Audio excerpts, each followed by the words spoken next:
بسم الله والحمد لله والصلاة والسلام على من لا نبي بعده وعلى آله وأصحابه ومن اتبعهم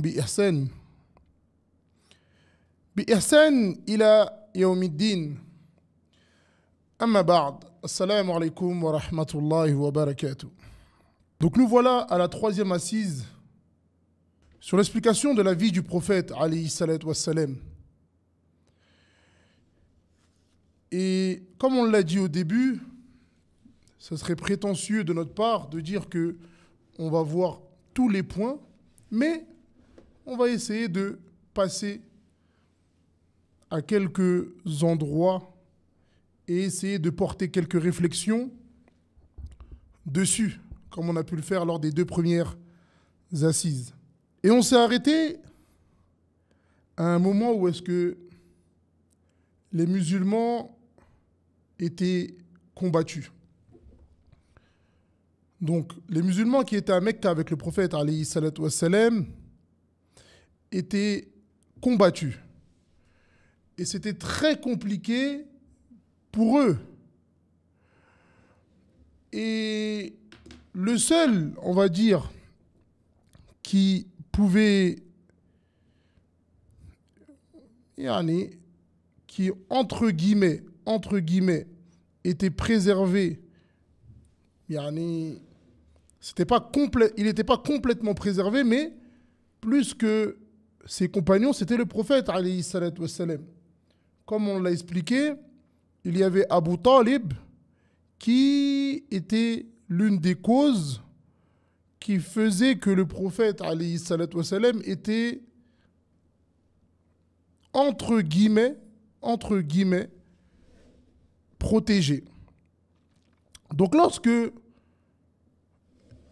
les habitants de la Mecque ont compris que, en tout cas du vivant de Abu Talib, ils ne pouvaient pas nuire au prophète alayhi salatu wassalam sans que ça ne cause de gros problèmes entre eux et Abu Talib. Donc qu'est-ce qu'ils ont fait? Comme on l'a cité à la fin du cours, donc qu'est-ce qu'ils ont fait? Ils ont commencé à s'attaquer aux personnes qui s'étaient converties à l'islam. Donc ils ont commencé à s'attaquer à eux et jour après jour, c'était de plus en plus dur pour ces nouveaux musulmans de vivre au sein de Quraysh et des gens de Mecca. ولما رأى رسول الله صلى الله عليه وسلم ما يصيب أصحابه من البلاء وأنه لا يقدر على أن يمنعهم قال لهم لو خرجتم إلى أرض الحبشة فإن بها ملكا لا يظلم عنده أحد وهي أرض صدق حتى يجعل الله لكم farajan mimma antum fi. Donc le prophète alayhi salatu wassalam, lorsqu'il a vu ce qui se passait avec ses compagnons, d'accord, lorsqu'il a vu ce qui se passait avec ses compagnons, comme ils étaient nuits, ils étaient agressés, il leur a conseillé d'immigrer en direction de Habasha. Et il leur a dit que là-bas, il y avait un roi qui était juste et qui ne faisait pas d'injustice. Donc, il leur a dit d'aller patienter là-bas en attendant qu'Allah Ta'ala facilite une meilleure issue. Donc ça, si on veut mettre ça à notre époque, c'est la même manière que quelqu'un qui vit en France. Quelqu'un qui vit en France et qui dit « je vais faire la hijra en Angleterre ». On va lui dire « ça, c'est pas la vraie hijra ». Parce que la vraie hijra, comme on l'a cité plusieurs fois, c'est le fait de partir d'une terre de mécréance en direction d'une terre d'islam. Ça, c'est la vraie hijra. Et avant preuve du contraire, le fait de partir de France en direction d'Angleterre, La personne n'aura pas effectué la vraie hijra. Mais il aura effectué ce qu'on appelle la hijra du moindre mal.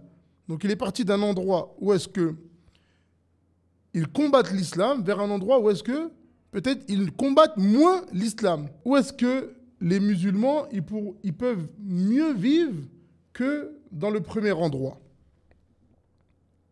Taïb. Donc ça, c'est ce que les compagnons du prophète, alayhi salatu wassalam, ils ont fait. Donc ils ont immigré, ils ont quitté Mecca et ils se sont dirigés vers Habasha. Donc, ça c'est ce qu'on appelle là la première hijra.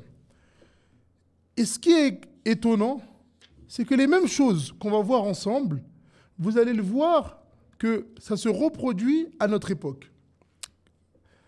Alors, eux, ils étaient à Mecca. Les habitants de Mecca n'étaient pas contents qu'ils soient avec eux à Mecca. Et ils les combattaient. Taïb, Jamil. Lorsqu'ils sont partis, ils n'étaient pas contents aussi. Donc lorsqu'ils sont partis de Mecca, ils n'étaient pas contents. Et c'est ce qui se passe aujourd'hui en France. En France, les musulmans ils disent qu'ils ne se sentent pas bien. Ils disent que la France, c'est un pays qui est raciste. Ils disent qu'en France, ils n'aiment pas l'islam. Donc, lorsque un musulman décide de partir, des fois, vous voyez, l'État français ou la justice française, elle empêche la personne de partir. Soit en attrapant ses enfants, soit en faisant ci, soit en faisant ça. Mais au final, on se demande, mais vous n'aimez pas qu'on soit là. Ça, c'est clair. Vous n'aimez pas notre religion. Ça, c'est clair. On veut partir et vous n'êtes pas d'accord. Au final, qu'est-ce qu'on doit faire? Ça, c'est la question. Qu'est-ce qu'on doit faire? Vous ne voulez pas qu'on reste chez vous? On part et vous n'êtes pas content aussi. On appelle les gens à partir. Vous dites qu'on est des djihadistes ou je ne sais quoi. Non, on a juste appelé les gens à quitter la terre qui vous appartient d'après vous et dont vous n'acceptez pas l'islam sur cette terre vers un endroit où est-ce que les musulmans pourront pratiquer leur religion comme ils le veulent. Vous n'acceptez pas le gilbeb, nos sœurs elles vont aller dans un endroit où est-ce qu'ils acceptent le gilbeb. Et c'est exactement ça qui s'est passé avec Quraysh. Donc lorsqu'ils sont partis et qu'ils ont entendu que les musulmans avaient quitté Mecca et qu'ils s'étaient rendus à Habasha, les Mecquois, ils ont envoyé certains d'entre eux pour aller parler au roi Al-Habashi, le roi de Habasha. Donc ils sont partis là-bas et ils sont venus et ils lui ont parlé. Ils lui ont dit, Nam, il y a certains, innahu la ja'a ila baladil malik minna ghilmanun sufaha. Il y a les propos. Il y a des idiots, des jeunes idiots d'entre nous qui sont venus, qui se sont enfuis et qui sont venus chez toi. Ils ne sont pas sur notre religion ni sur la tienne. Regardez comment ils veulent lui faire peur en réalité. Dire, ça c'est des rebelles. وَقَدْ بَعَثَنَا إِلَيْكَ أَشْرَافُ قَوْمِهِمْ. Donc les notables de leur peuple nous ont envoyés vers toi pour que tu les vires. لِتَرُدُّوهُمْ إِلَيْهِمْ فَهُمْ أَبْصَرْ بِهِمْ. Eux, ils sont plus connaisseurs d'eux que vous. وَأَقْرَبُ إِلَيْهِمْ وَقَالَتِ الْبَطَلِ. Ils sont venus et qu'est-ce qu'ils voulaient? Ils voulaient que le Najashi, d'accord, il renvoie son peuple. Il renvoie les musulmans qui sont venus chez lui, qu'il les renvoie auprès d'eux. Pour comme ça, ils vont recommencer à les taper, à faire ci, à faire ça. Et Najashi, comme on l'a dit, c'était un roi, mais c'était un roi qui était droit. D'accord? C'était un roi qui ne faisait pas, ou qui en tout cas, qui essayait de ne pas faire d'injustice. Donc il a refusé. Il a refusé et il a demandé aux musulmans de venir et il a commencé à discuter avec eux. Et parmi les choses qu'ils avaient dit, si vous vous souvenez, ils ne sont pas sur ta religion ni la nôtre. Ils sont venus avec une nouvelle religion. Ça, bien évidemment, ça peut faire peur. Et c'est ça qu'ils cherchaient.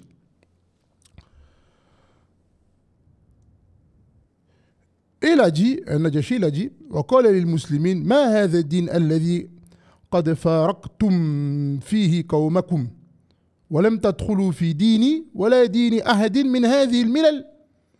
Il leur a demandé, c'est quelle religion que vous, il n'y a que vous qui êtes dedans et personne n'est au courant. Donc ils ont commencé. أيها الملك كنا قوما أهل جاهلية نعبد الأصنام. On était certes un peuple ignorant et on adorait les idoles. ونأكل الميتة et on mangeait les morts. ونأتي الفواحش ونقطع الأرحام. On venait avec toutes sortes de choses, toutes sortes de péchés et on coupait les liens de parenté et le prophète alayhi salam nous est venu et il nous a demandé de délaisser tout ça, d'adorer Allah seul, sans rien lui associer. D'accord ? De ne pas couper les liens de parenté, de ne pas voler, de manger de l'argent halal, etc., etc., etc. Et on lui a prêté allégeance, car pour nous, ça, c'est la vérité. Donc ils sont venus avec quelque chose de clair. D'accord ? Ils sont venus avec quelque chose de clair. Et ensuite, il leur a posé une question. Une question qui était importante pour lui.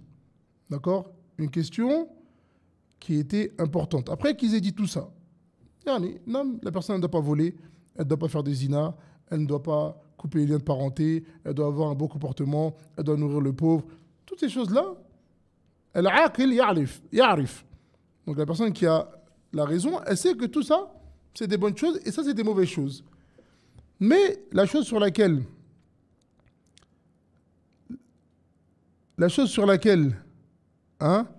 ils vont se couper, c'est sur cette question-là. Et là, Najashi, il attendait la réponse. Et avant ça, il leur a demandé, est-ce que votre compagnon, il est venu avec quelque chose ? Ils ont dit, non, mais il est venu avec le Coran. Ceux qui avaient mémorisé une partie des versets qui étaient descendus, ils ont lu sur lui. Il a écouté. Taïb, il a écouté jusqu'à la fin. Taïb. Ensuite, il a demandé, qu'est-ce que vous dites sur Isa ibn Maryam ? Qu'est-ce que vous dites si on traduit, sur Isa, sur Jésus, le fils de Marie ? Qu'est-ce que vous dites de lui ? Donc votre religion avec plein de bonnes choses, qu'est-ce que vous dites de lui ? قال جعفر ابن أبي طالب نقول فيه ما جاء به نبينا هو عبد الله ورسوله وروحه وكلمته ألقاها إلى مريم. Donc, les musulmans, même dans cette situation-là, ils disent la vérité. Donc, ils lui ont dit, Nam, huwa Abdullah wa Rasuluh. C'est un adorateur d'Allah, un serviteur d'Allah et son prophète. Comme c'est venu dans le hadith, et ça c'est un hadith qui est important, et le musulman il doit avoir cette croyance-là à propos de Isa. كما جاء في الحديث من شهد أن لا إله إلا الله وأن محمدا رسوله من شهد أن لا إله إلا الله وحده لا شريك له وأن محمدا عبده ورسوله وأن عيسى عبد الله ورسوله وكلمته ألقاها إلى مريم وروح منه. طيب, la croyance que les musulmans doivent avoir, c'est, comme c'est vu dans le hadith, la traduction, quiconque atteste qu'il n'y a pas de divinité en droit d'être adoré en dehors d'Allah et que Mohammed alayhi salatu wassalam est son messager Et que Isa, Jésus, d'accord, est le serviteur d'Allah, son messager, et sa parole qu'il envoya à Marie, et une âme provenant de lui. Lorsqu'on dit une parole qu'il envoya à Marie, là où est-ce que certaines personnes se sont égarées, ils ont dit, yani, c'est la parole d'Allah. D'accord? Et les chrétiens, ils ont cette croyance-là. Nous, qu'est-ce qu'on dit? On dit, comme c'est venu dans plusieurs tafasirs de Coran, kun fayakun.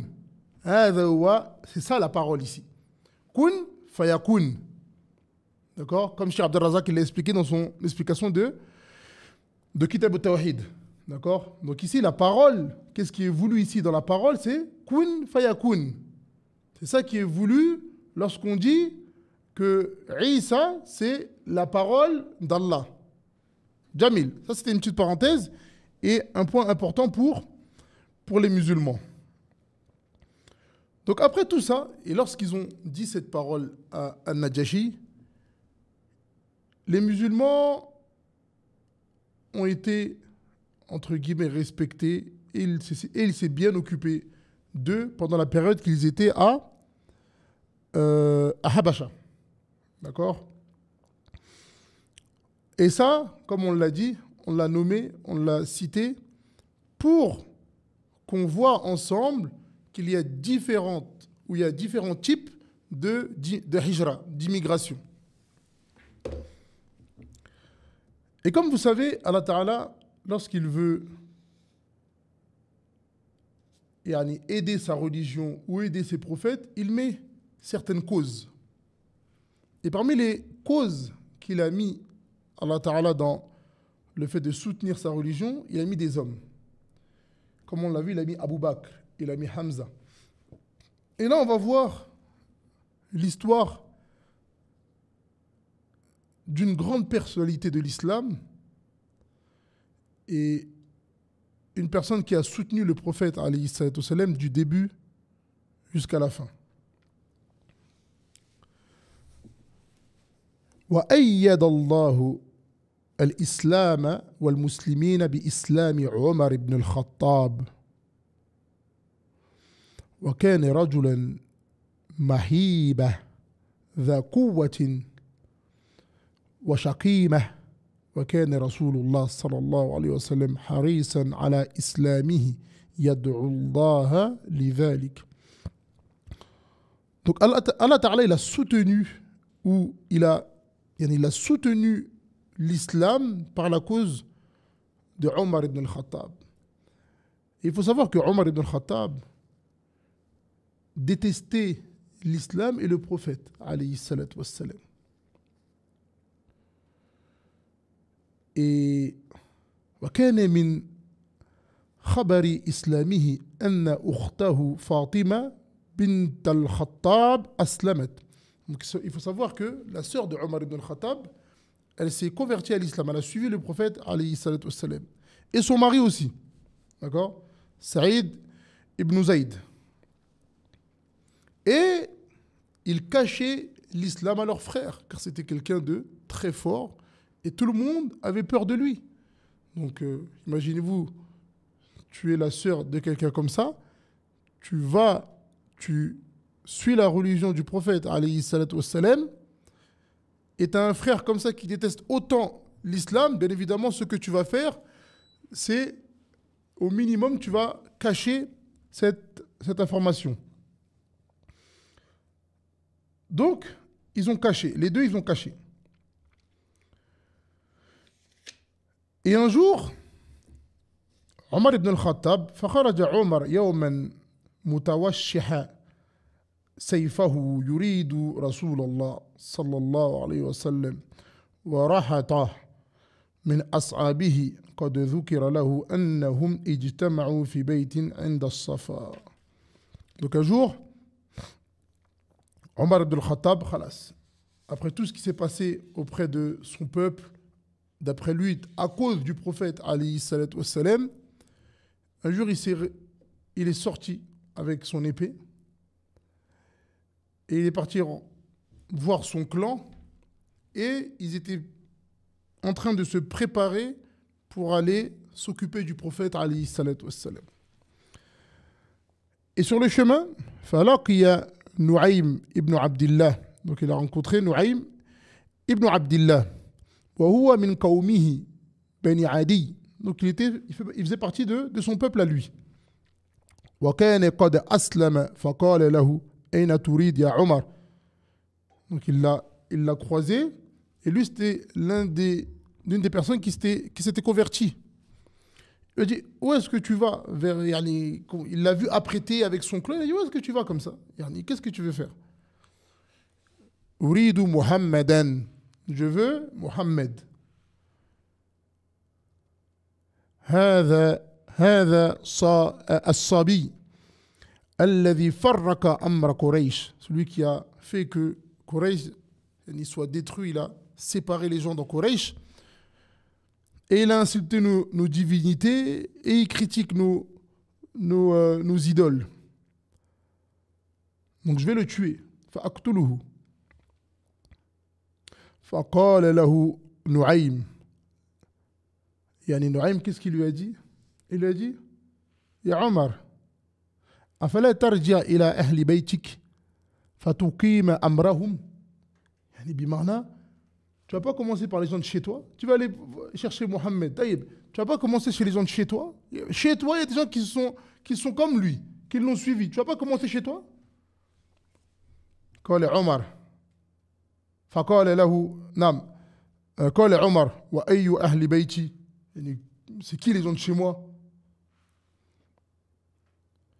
Il a dit, ta sœur, ton beau-frère, eux deux, ils ont suivi le prophète alayhi salatu wassalam. فقد والله أسلم وتابع محمدا على دينه فعليك بهما. Il dit, Wallah, les deux là que je t'ai cités, ils ont suivi Mohammed alayhi salatu wassalam. Donc si tu veux faire quelque chose, فعليك بهما. Commence d'abord par eux deux. Commence d'abord par eux deux et puis après va combattre les autres. ورجع عمر عامدا إلى أخته. Donc il est revenu vers elle, chez elle, et lorsqu'ils ont entendu que Omar était en train d'arriver, et auprès d'eux il y avait un des compagnons qui leur lisait le Coran, d'accord, qui leur apprenait certains passages du Coran. Et lorsqu'ils ont entendu Omar arriver, lui il s'est caché et sa sœur et son mari sont restés. وقد سمع عمر حين دنا إلى البيت قراءة خباب. Donc lorsqu'il est arrivé, il a entendu une lecture. Et après, ça s'est arrêté. فلما دخل قال ما هذه الحينمة. Quand il est rentré, il a dit, c'est quoi ce que j'entendais là, que je ne comprends pas là, c'est quoi ça? ما سمعت شيئا. Ils ont dit, non, tu n'as rien entendu. قال بلى والله لقد أخبرت أنكما تابعتما محمدا على دينه. طيب. Donc il leur a dit, je suis au courant, on m'a dit que vous avez suivi le prophète alayhi salatu wassalam sur sa religion. D'accord? Donc il est venu, il a un petit peu bousculé sa sœur. فلما فعل ذلك فقالت له أخته نعم قد أسلمنا وآمنا بالله ورسوله فاصنع ما بدا لك. Après qu'il ait fait ça, elle lui a dit نعم, on s'est converti, on a suivi le prophète, c'est lui qui a la vérité, maintenant toi fais ce que tu veux, fais ce que tu veux. ولما رأى عمر ما بأخته من الدم نجم على ما صنع. Lorsqu'il a vu le sang qu'il y avait sur elle, il a regretté. D'accord? Il a regretté ce qu'il avait fait. وتوقف, et il s'est arrêté. وقال لأخته أعطيني هذه الصحيفة التي سمعتكم. Il leur a demandé de lui donner les feuilles là qu'il avait entendues. Qu'est-ce qu'ils étaient en train de réciter? Donc Ensuite, c'est là qu'ils ont, selon les versions, Omar il a écouté Shayma min al-Qur'an, donc il a écouté quelques versets de Coran. Et la personne qui était cachée, طيب, خباب خرج إليه وقال له يا عمر والله إني لأرجو أن يكون الله قد خصك بدعوة نبيه فإني سمعته أمسي وهو يقول اللهم أيد الإسلام بعمر ibn al-Khattab. Donc, lorsqu'il est sorti, il lui a dit j'espère que ce sera toi qui vas aider l'islam. Certes, j'ai entendu le prophète hier, alayhi salatu wassalam, dire oh Allah, aide l'islam par Omar ibn al-Khattab. D'accord? Il a dit aide l'islam par Omar ibn al-Khattab. عند ذلك قال له عمر فدلني يا خباب على محمد. Donc il a dit amène-moi auprès de Mohammed.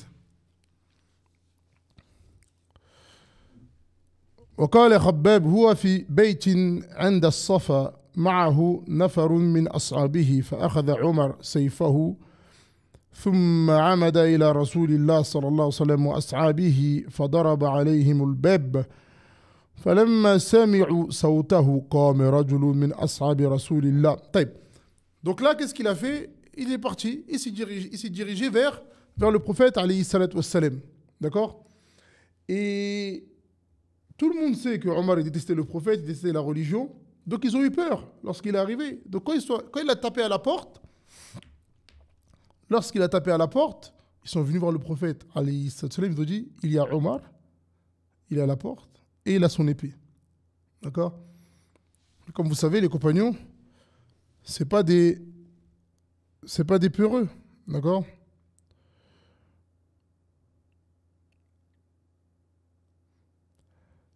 فقال حمزة ابن عبد المطلب فأذن له فإن كان جاء يريد خيرا بذلناه له.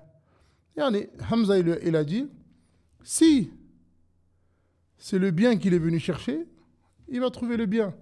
Et si c'est le mal qu'il est venu chercher, eh bien, c'est le mal qu'il va trouver. Donc le prophète, alayhi salam, il l'a autorisé à entrer. حتى لقيه في الحجرة فأخذ بحجرته أو بحجزته أو بمجمع. طيب. Donc après ça, ما جاء بك يا ابن الخطاب. Qu'est-ce qui t'a fait venir يا ابن الخطاب؟ فوالله ما أرى أن تنتهي حتى ينزل الله بك قارعة. فقال عمر يا رسول الله جئتك لأؤمن بالله وبرسوله وبما جاء من عند الله. Quand il est arrivé devant le prophète alayhi salatu salam, et que le prophète alayhi salatu salam, il lui a demandé qu'est-ce qui t'a fait venir, il lui a dit je suis venu pour prêter allégeance que Allah Ta'ala c'est lui le seul Seigneur et que tu es son messager. قال فكبر رسول الله تكبيرة. Le prophète alayhi salam, il a dit Allahu Akbar, Allahu Akbar, ta'ajjuban. Et lorsque les compagnons ont entendu ça, automatiquement ils ont compris que Omar ibn al-Khattab il venait de se convertir à l'islam.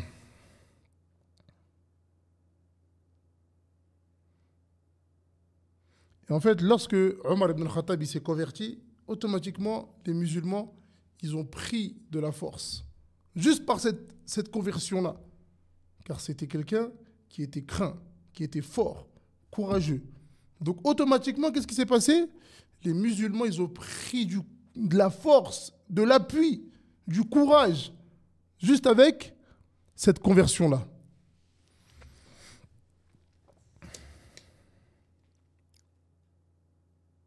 وأعلن عمر إسلامه وشاع ذلك في قريش وقاتلهم حتى يئسوا منه. Donc il a annoncé sa conversion auprès de son peuple clairement. Ils l'ont combattu, il les a combattus jusqu'à ce qu'ils aient été fatigués de lui. D'accord? Ils étaient fatigués de lui. C'était quelqu'un de robuste. D'accord? C'était quelqu'un de courageux.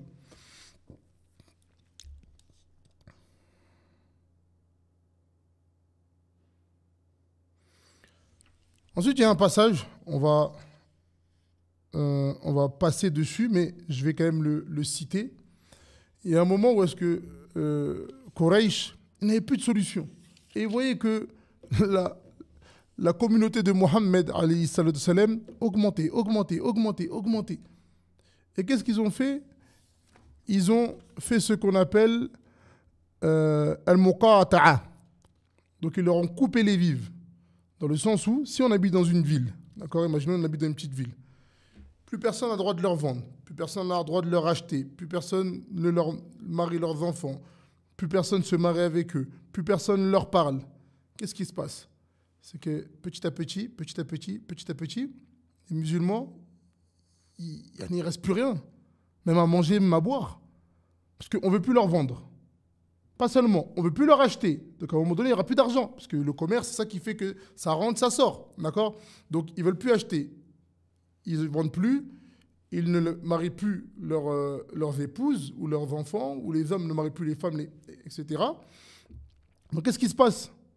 Les musulmans, ils étaient dans un moment où est-ce que ils étaient proches de la mort. D'accord? Et ça a duré une période jusqu'à qu'Allah Ta'ala facilite et que ça s'arrête. Ensuite, parmi les grandes épreuves que le prophète alayhi salatu wassalam, il a eues, c'est la mort de Abu Talib. ومات أبو طالب وخديجة في عام واحد. Donc Abu Talib et Khadija, la femme du prophète alayhi salatu wassalam, ils sont morts dans la même année. Al-Amu al-Ashiru min Nubuwa, 10 ans après la révélation. Et comme vous le savez, que ce soit Abu Talib ou Khadija, ils faisaient partie de ceux qui soutenaient le prophète alayhi salatu wassalam. D'accord? Ça c'est connu. Ils soutenaient le prophète alayhi salatu wassalam. Donc ça, c'était une grande épreuve. D'accord? C'était vraiment une grande épreuve pour le prophète alayhi salatu wassalam. Et à côté de ça, il n'avait plus, entre guillemets, cette protection qu'il avait de base. Donc là, les Qurayshites, ils ont commencé à vraiment le nuire comme ils voulaient à la base. Et qu'ils étaient en incapacité de le faire parce qu'il y avait justement Abu Talib.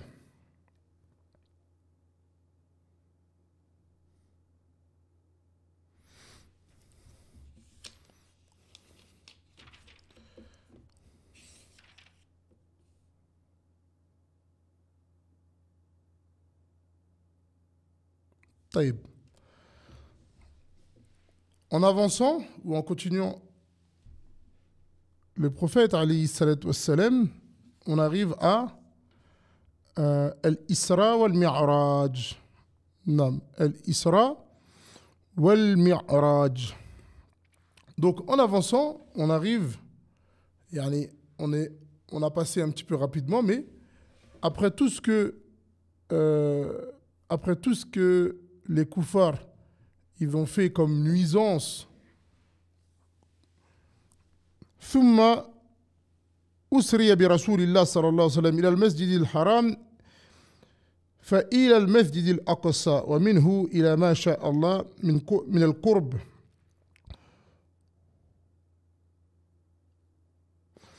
Ensuite, le prophète alayhi salatu wassalam, il a fait ce qu'on appelle le voyage nocturne. D'accord? Il a fait ce qu'on appelle le voyage nocturne. C'est à ce moment-là où est-ce que les 5 prières, elles ont été rendues obligatoires. Et comme c'est venu dans le verset, traduction rapprochée, la vue n'a nullement dévié ni outrepassé la mesure. Il a bien vu certaines des grandes merveilles de son Seigneur. Donc lors de ce voyage nocturne, le prophète alayhi salatu wassalam, il a eu l'occasion de voir beaucoup de choses. Il a vu les prophètes. Il a prié devant eux. Il a vu le paradis et il a vu l'enfer. Et parmi la croyance des gens de la Sunna, d'accord, parmi les croyances des gens de la Sunna, c'est que le paradis, il est créé à notre époque et l'enfer, il est créé à notre époque. C'est-à-dire qu'ils sont mawjoud, ils sont présents. Lorsque je dis créé à notre époque, c'est qu'ils sont présents. D'accord ? Et lorsqu'il est revenu, d'accord, lorsqu'il est revenu, فلما أصبح غدا على قريش فأخبرهم الخبر. Donc lorsqu'il est revenu, bien évidemment, qu'est-ce qu'il a fait? Il a informé son peuple qu'il était parti comme ça, dans la nuit, il a fait comme ça, comme ça, comme ça, comme ça. Et bien évidemment, qu'est-ce qu'ils ont dit? Là, ils étaient contents parce qu'ils ont dit, ça y est, là, il nous a ramené un dalil clair que c'était un menteur. Un dalil clair, qui va croire ça? Qui va croire ça? Tu viens, tu dis que tu as fait telle et telle chose. Et ils lui ont fait l'imtihan, ils lui ont fait un examen, ils lui ont posé des questions. Tel. Et ils savaient, parce que eux tous, ils venaient de Quraysh, ils savent que le prophète, alayhi salam, il n'est jamais parti là-bas. Donc, il lui posait des questions. Et parmi les commerçants qui étaient déjà partis là-bas, ils donnaient les bonnes réponses. D'accord? Telle chose. Ensuite, il les a informés. Il y a une caravane qui va arriver. Comme ça. Et la caravane, elle est venue. Et malgré ça, ils n'ont pas cru. Donc, quand ils sont partis voir Abu Bakr, et c'est là que Abu Bakr, il a eu le nom de Siddiq. C'est ici. Lorsqu'ils sont partis voir Abu Bakr, ils lui ont dit Fama taqul fi sahibik. Qu'est-ce que tu dis sur ton compagnon? Il a dit qu'il a fait ça dans la même nuit. Hal tusaddiquhu? Est-ce que tu dis qu'il dit la vérité? Regardez la sagesse. Regardez la sagesse de Abu Bakr. Il dit vous avez l'habitude de mentir sur lui. Donc vous, je ne vous crois pas. D'accord? Vous, je ne vous crois pas. Mais si le prophète, alayhi salatu wassalam, il l'a dit, فَأَنَا أُصَدِّقُهُ. Moi, si le prophète, alayhi salam, il l'a dit, ben alors moi, je dis que ça, c'est vrai. Après, il leur a dit, أَنَا أُصَدِّقُهُ فِيمَا أَعْظَمْ مِنْ هَذَا. Moi, je le rends véridique sur qu'est-ce qui est plus grand que ça. Sur le créateur des cieux et de la terre, que lui, c'est un prophète. Le fait d'aller là, de la même nuit, à tel endroit, هذا عادي. طيب. Et en réalité, comme Cheikh Adil Sayyid Hafizahullah, il nous a expliqué, il dit, regardez, à l'époque, c'était quelque chose d'impossible. C'était quelque chose, yani, comment est-ce qu'il peut dire ça? C'est un fou. Regardez à notre époque. D'accord? De partir de Mecca pour aller au Mesjid al-Aqsa, en avion, c'est combien de temps? C'est-à-dire, à notre époque, c'est quelque chose de normal. Mais à leur époque, c'est quelque chose d'improbable. Pour vous faire comprendre que yani, le fait de pouvoir, pas pouvoir, ça c'est pour les hommes. C'est pour les hommes. Et à un moment donné, on n'avait pas la possibilité. Aujourd'hui, c'est quelque chose de normal de partir de Mecca pour aller à Al-Aqsa en avion. Yani, c'est très très rapide. Tu fais l'aller-retour dans la même nuit sans aucun problème. D'accord? Donc c'est comme ça que Abu Bakr, on l'a surnommé As-Siddiq. Non. Et c'est à ce moment-là que, comme vous le savez, lors de ce voyage-là, que les 5 prières ont été rendues obligatoires. Elles avaient commencé à 50 et le prophète, plusieurs fois, alayhi salam, il a demandé tarfif, qu'on baisse, jusqu'à arriver à 5 prières obligatoires. Et on voit, yani, la place de la prière pour les musulmans. Pourquoi? Parce que les autres choses, elles ont été ordonnées par révélation. Mais là, c'était lors du voyage nocturne que la prière elle a été rendue obligatoire. Comment est-ce qu'on vient et ensuite on délaisse la prière? Regardez l'importance de la prière. Regardez l'importance. Regardez comment est-ce qu'elle a été prescrite.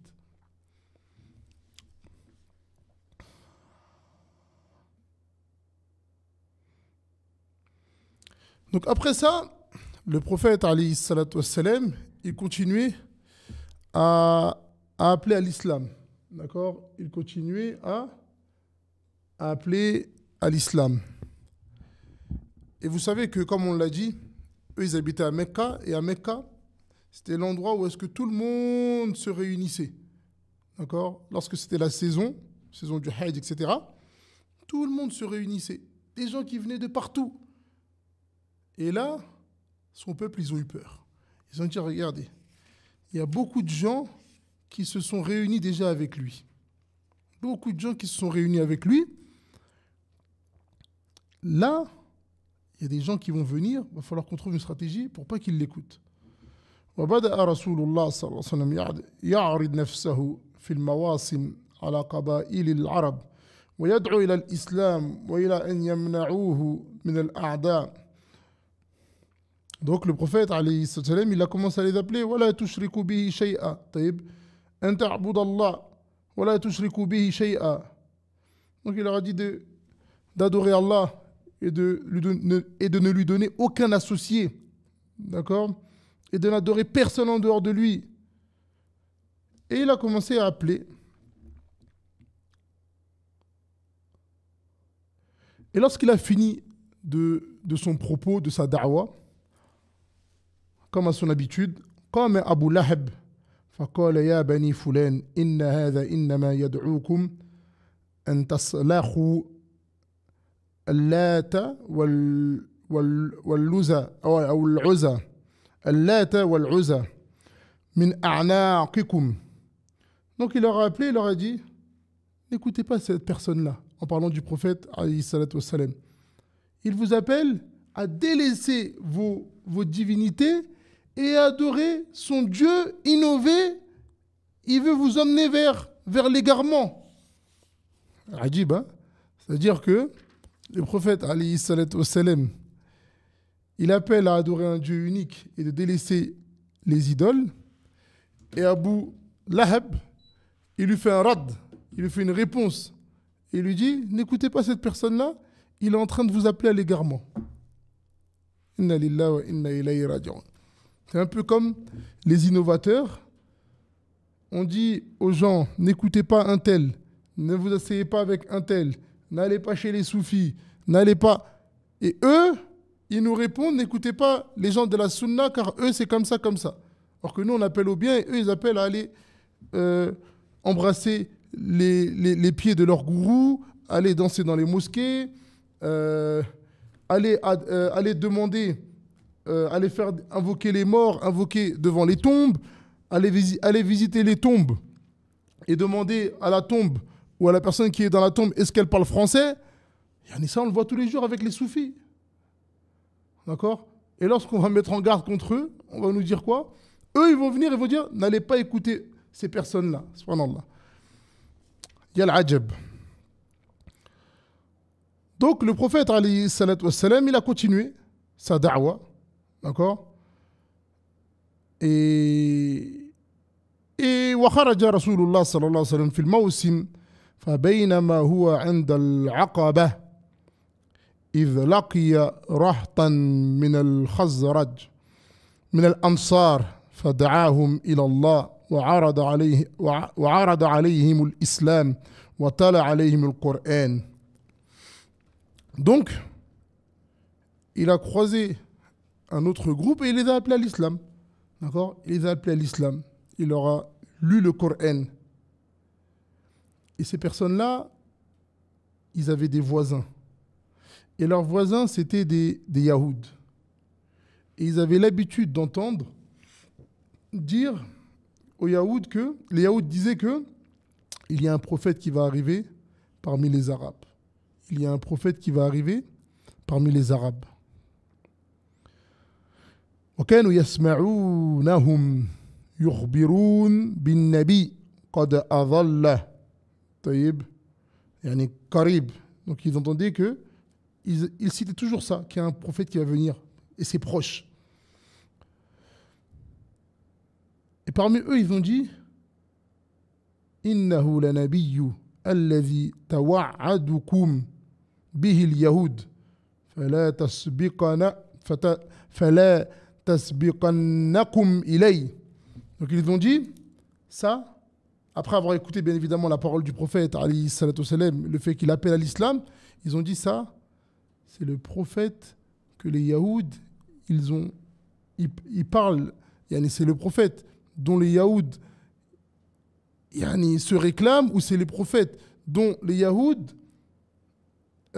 citent dans leurs livres depuis longtemps. Ils le citent et le voilà maintenant devant nous. Il faut que personne nous devance dans ça. فَأَجَابُوا وَصَدَقُوا. Donc ils ont répondu et ils ont eu la foi. إِنَّا قَدْ تَرَكْنَا قَوْمَنَا وَلَا قَوْمَ بَيْنَهُمَا وَلَا قَوْمَ بَيْنَهُمْ مِنَ الْعَدَاوَةِ وَالشَّرِّ وَبَيْنَهُمْ فَعَسَى أَنْ يَجْمَعَهُمُ اللَّهُ بِكَ. Donc après, bien évidemment, ils n'étaient pas nombreux. D'accord ? Ils n'étaient pas nombreux, mais ils ont dit qu'ils allaient rentrer dans leur peuple et ils allaient appeler à l'islam. وَانْصَرَفُوا رَاجِعِينَ إِلَى بَلَدِهِمْ وَآمَنُوا وَصَدَّقُوا فَلَمَّا قَدِمُوا الْمَدِينَةَ ذكروا لإخوانهم رسول الله صلى الله عليه وسلم ودعوهم إلى الإسلام حتى فشى فيهم فلم تبق دار من دور الأنصار إلا وفيها ذكر من رسول الله صلى الله عليه وسلم حتى إذا كان العام المقبل وافى الموسم من الأنصار. طيب. Donc ça c'était la première partie. Donc ils sont rentrés à Médine et ils ont commencé à appeler à l'islam. Ils ont appelé à l'islam. Ils ont dit on a croisé un homme comme ça, comme les Yaouds disent, comme ça, c'est un prophète, il est connu là-bas, etc. Il appelle à l'islam. Il nous a lu un livre, Ajib, etc. Au point où est-ce que l'information elle a commencé à tourner à Médine, tourner, ou est-ce qu'au point qu'il n'y avait pas une maison, où est-ce qu'on n'entendait pas Qala Rasulullah, Qala Kaza, il y a un prophète qui est arrivé, ya. Pendant 1 an, ensuite ils sont revenus à la même période, à la saison du Hajj, à la saison, ils sont revenus maintenant, et ils ont revu encore le prophète, alayhi salam. حتى إذا كان العام المقبل وافى الموسم من الأنصار 12 رجلا. Donc ils sont venus à 12 فلاقوا رسول الله صلى الله عليه وسلم فبايعوه بالعقبة الأولى. Donc quand ils sont revenus l'année d'après, ils ont prêté ce qu'on appelle le serment d'allégeance d'Al-Uqaba. D'accord ? Ala tawhid, d'accord, et le fait de ne pas faire de zina, de fornication, de ne pas tuer ses enfants, taïb, wa ta'a fil ma'rouf, le fait d'obéir dans ce qui est connu. Donc là, ils ont fait le premier serment d'allégeance. فلما هم القوم بالانصراف بعث رسول الله صلى الله عليه وسلم معه مصعب ابن عمير. Donc le prophète, alayhi salatu wassalam, qu'est-ce qu'il a fait? Il a envoyé avec eux, à ce moment-là, quand ils sont repartis de Mecca pour repartir à Médine, ça y est, là ils ont prêté allégeance, ils ont prêté serment, il leur a renvoyé avec eux, qui? Un savant. Un savant qui maîtrise la religion, qui maîtrise les textes, qui maîtrise le Coran, pour aller les enseigner. Car il faut toujours quelqu'un qui va venir enseigner quelqu'un de nouveau. Et qui, le prophète, il a envoyé qui? Alayhi salam. Quelqu'un qui avait la connaissance, qui avait mémorisé. C'est pour ça que certains tablirs, ils vont utiliser ce genre de passage pour dire le prophète, alayhi salam, ils étaient nouveaux dans la religion, il leur a envoyé. Non, il a envoyé quand il a envoyé quelqu'un, d'accord, il a envoyé les plus savants pour aller enseigner les autres. Et c'est ça la sunna du prophète, alayhi salam. Il envoie quelqu'un de savant pour aller enseigner le Coran. Est-ce qu'on peut envoyer quelqu'un qui ne maîtrise pas le Coran, qui ne mémorise pas le Coran? Est-ce qu'on peut l'envoyer pour aller enseigner les autres? C'est impossible. Donc prenez garde à ce genre d'argument. Donc, Mus'ab ibn Umayr, il est parti avec eux et il leur a enseigné l'islam pendant une année. وجعل الإسلام يفشو في منازل الأنصار. Donc l'islam elle a commencé à se répandre chez les Ansar de Médine. وأسلم من أسلم. D'accord? Parmi les notables.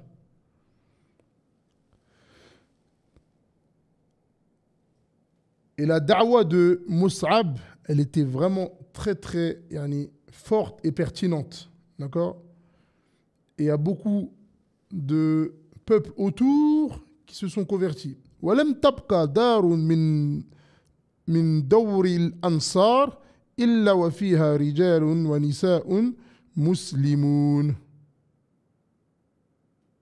Nam. Donc il y a au point où est-ce que on est arrivé à un moment où est-ce qu'à Médine, il n'y avait pas de maison où est-ce qu'il n'y avait pas de musulmans, au moins un homme ou une femme.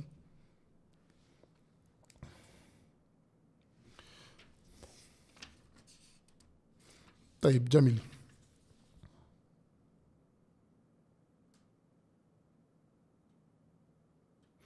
Donc, ورجع مصعب بن عمير إلى مكة في العام القابل وخرج عدد من المسلمين من الأنصار مع حجاج قومهم من أهل الشرك حتى قدموا مكة فواعدوا رسول الله صلى الله عليه وسلم العقبة. طيب, donc, l'année d'après, ils sont revenus à Mecca. Et là, bien évidemment, l'islam s'était propagé à Médine. Donc, ils sont revenus avec Mus'ab ibn Umayr, d'accord, avec un grand nombre de musulmans, min al-Ansar, avec les gens qui étaient venus faire le Hajj, mais c'est parmi les gens qui n'étaient pas musulmans. Après tout ça, ijtama'u fi shi'bi 'inda al-'aqaba wa hum 73 rajulan. Donc, ils étaient 73 hommes. Ils étaient 73 hommes. وامرأتان من النساء et deux femmes. وجاء رسول الله صلى الله عليه وسلم ومعه عمه العباس ابن عبد المطلب وهو يومئذ على دين قومه. Donc le prophète alayhi salam, il est venu et il a commencé à leur parler. وتكلم رسول الله وتلا القرآن, il a lu le Coran. ودعا إلى الله. طيب. Ensuite, il les a appelés à l'islam. قال أبايعكم على أن تمنعوني مما تمنعون منه نساءكم وأبناءكم فبايعوه. يعني il leur a passé al-bay'a, d'accord. Et lorsque le prophète alayhi salatu wassalam, il a compris que Médine, khalas, c'était un endroit qui était sûr. Parce qu'ils lui ont donné les informations, ils lui ont dit ce qu'il se passe à Médine, que les gens, ils avaient accepté l'islam. Qu'est-ce que le prophète, alayhi salatu wassalam, il a fait? ولما بايع رسول الله صلى الله عليه وسلم هذا الحي من الأنصار على الإسلام ونصر له ولمن تبعه وأوى إليهم عدد من المسلمين أمر رسول الله أصحابه ومن معه بمكة من المسلمين بالخروج إلى المدينة والهجرة إليها. Donc lorsque le prophète alayhi salatu wassalam, il a vu un peu la situation, il a très vite compris que l'endroit où est-ce que ses compagnons allaient être en sécurité, c'était à Médine. Car beaucoup de personnes, ils ont accepté l'islam. Beaucoup de personnes, ils ont accepté l'islam. Donc, il sait que là-bas, ils vont être en surnombre et ils vont être en sécurité. Donc, il a ordonné à ses compagnons qui étaient avec lui à Mecca de sortir de Mecca et de s'orienter vers Médine et d'immigrer vers Médine. Et il leur a dit, certes, Allah il a mis auprès des gens de Médine des personnes qui vont, Ansar, qui vont vous secourir, vous aider, et qui vont être à vos côtés, c'est vos frères dans la religion. Et là, c'est un passage que je veux que les gens y soient attentifs. وأقام رسول الله صلى الله عليه وسلم بمكة ينتظر الإذن من الله في الخروج من مكة. Donc, lui, le prophète alayhi salatu wassalam, il attendait l'autorisation d'Allah pour pouvoir partir. Donc, les compagnons ont eu l'autorisation, donc il leur a ordonné de partir. Mais lui, il n'avait pas encore l'autorisation. Donc, il est resté à Mecca. Mais écoutez les sacrifices que les compagnons du prophète alayhi salatu wassalam, ils ont fait pour quitter Mecca. Lorsque ils ont commencé à immigrer et que comme on l'a dit au début, les gens de Quraysh, au final, on ne sait pas ce qu'ils veulent. Vous restez, ils ne sont pas contents. Vous partez, ils ne sont pas contents. Taïb, qu'est-ce que vous voulez au final? En vérité, la seule chose qu'ils veulent, c'est quoi? C'est que vous reveniez à leur religion. Comme c'est vu dans le Coran, et les juifs et les chrétiens ne seront jamais satisfaits de toi jusqu'à quand? Jusqu'à que tu suives leur religion. Dès que tu vas les suivre, ils seront avec toi. Ça y est, khalas. Mais tant que tu ne les suis pas dans leur religion, ils ne seront pas avec toi.